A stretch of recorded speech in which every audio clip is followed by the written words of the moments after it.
So, when was the first time you heard DNA DJ?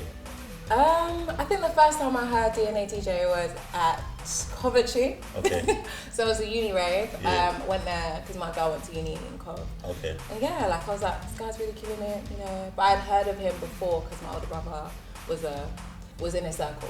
Okay. Yeah. So. Yeah. What year do you reckon that was that you would? Maybe that was like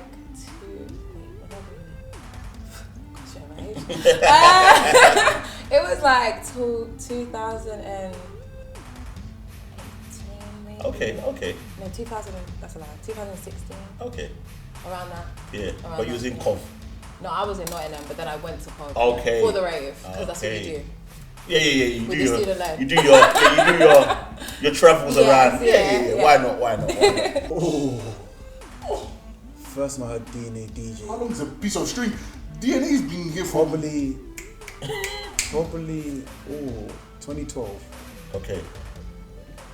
Do you remember where? Because DNA was at Boom Time anyway. Yeah. Boom And that video shoot. Boom Time, the video shoot. Mm. The Silver, I can't figure some Yeah. DNA was there. Him and Afri were both there. I'm not sure if he played though, but I know he was there.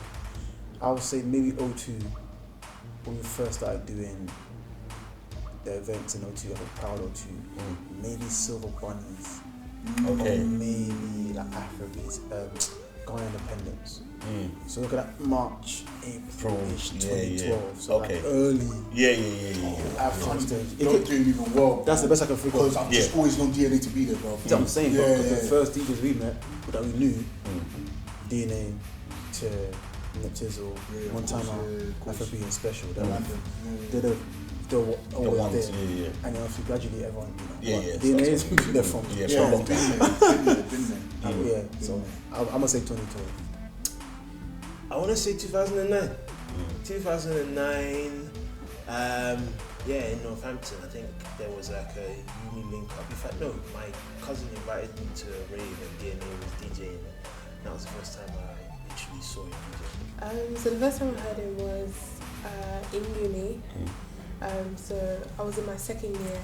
My first year, we were like squares. We didn't go out nowhere. Okay. So we were like, nah, this year we want to go out and venture. So we took our first coach party to Leicester. Yeah. What uni did you go? I was Kingston. Okay. So you done a journey. We did a journey. Okay. Yeah. We were like, we've been hearing about these coaches. Yeah. Let's join in. So we went and just enjoying. Everyone's looking forward to the Funky House set. So at that time, I've always been heavy on like Afrobeats. I've always loved that music. So I just remember hearing Sheena Peters' Afro Juju, and I was like, hold on, nobody knows. Yeah, no one plays that. Nobody plays it. Nobody knows who this guy is. Yeah. Like, how, where? So I lost my mind. I was like, oh my god, this is my time. They don't play my music like this. So I was like, who the hell is playing this? So my best friend and we ran to the DJ said just to see who this is, and then we just started vibing like that on the dance floor. He's playing it, and then we're just going crazy, all three of us, like having a good time. The transitions he was doing, we were just so impressed. And that was the first. And then ever since then, it's just been like whenever we see each other, hi, like, oh my god, you're amazing. Every time we hail him, like, we just couldn't believe. I couldn't believe I heard that, and it was just a great time every time. I feel like every time we went out and there was a good set and we found out it was him, we weren't surprised. Okay. So I think this is a silly question now that you've said, but what genre do you think he's best at playing? At that time, everyone was so on Funky House.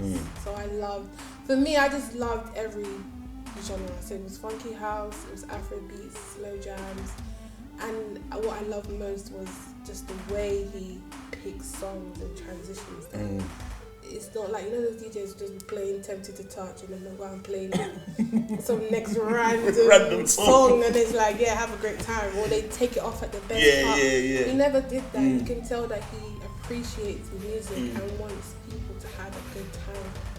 So that's what I love about every genre he plays. It's like you can tell that this is somebody who loves his craft and pays attention to the kind of music that we're listening to and the kind of music that he enjoys. So you would enjoy it. I don't know, I have a good ear for those things. He has it. You sound like you do. I know I do. I'm Well, a judger. I judge yeah. people at the rave. I'm like the DJ like this. You don't know what to play. You don't know what he's doing. Why did they call DNA? Oh. Literally, that is always me. I have like Serious? 3 DJs that I love. He's one of them. Yeah. And if he's not there, I'm not really impressed. Oh. Wow. It's very serious. Fair enough. I hear you. That's a sticky one. That's a sticky one because Afrobeats, he's good at it. Funky, he handles it. Garage, he handles it.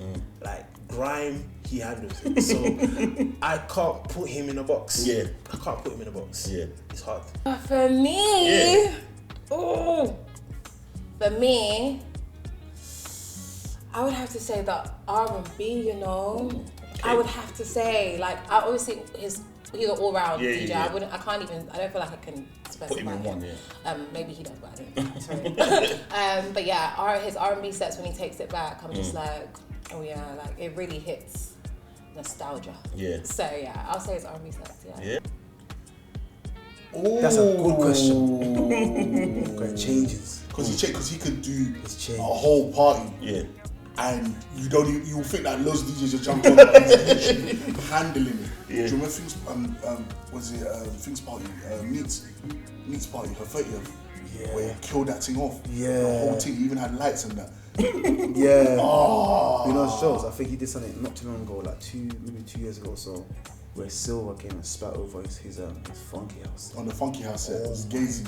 Days. But he's always been crazy at Afrobeats. The roof was.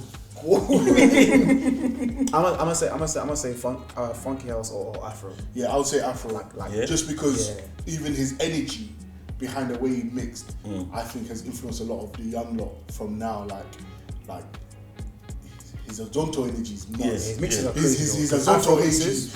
is nuts. You stole my next question. Because my next question was, what do you think sets him apart from other DJs out there? The Afro mixes. Yeah. Okay. There's only a few DJs that mastered how to do a mix that was like given out to the people. Dini's one of them. Good at. I think he's really good at crowd control.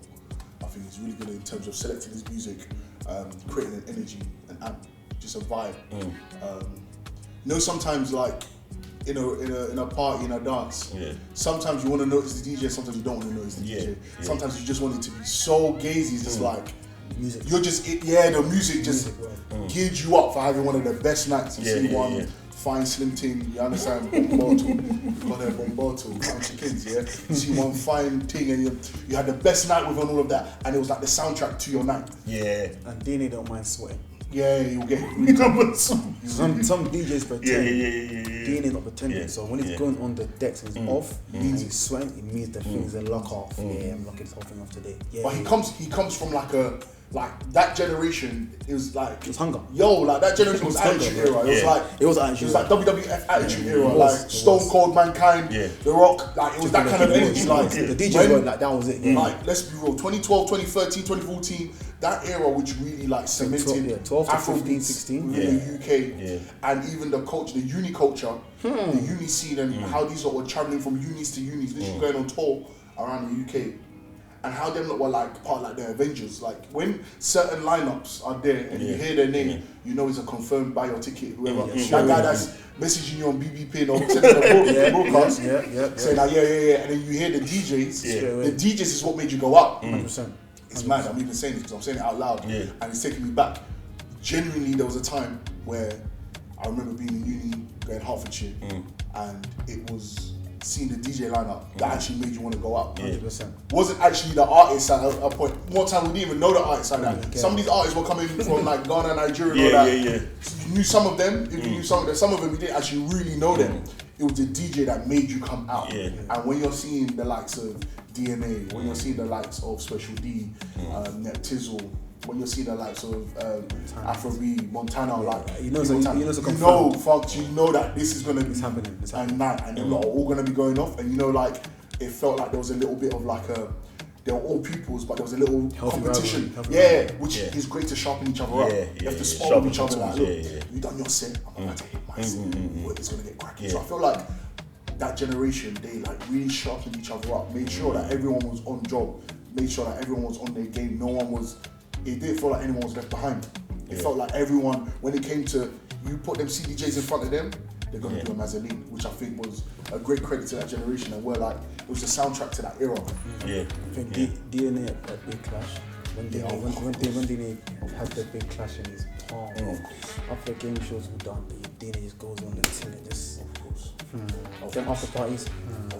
That's what Walker says. In fact, we were even just speaking about it, where we were talking about how we've seen there's been a lot of documentaries and people trying to document the rising of Afrobeats within the world, and then people looking at how was it growing in the UK?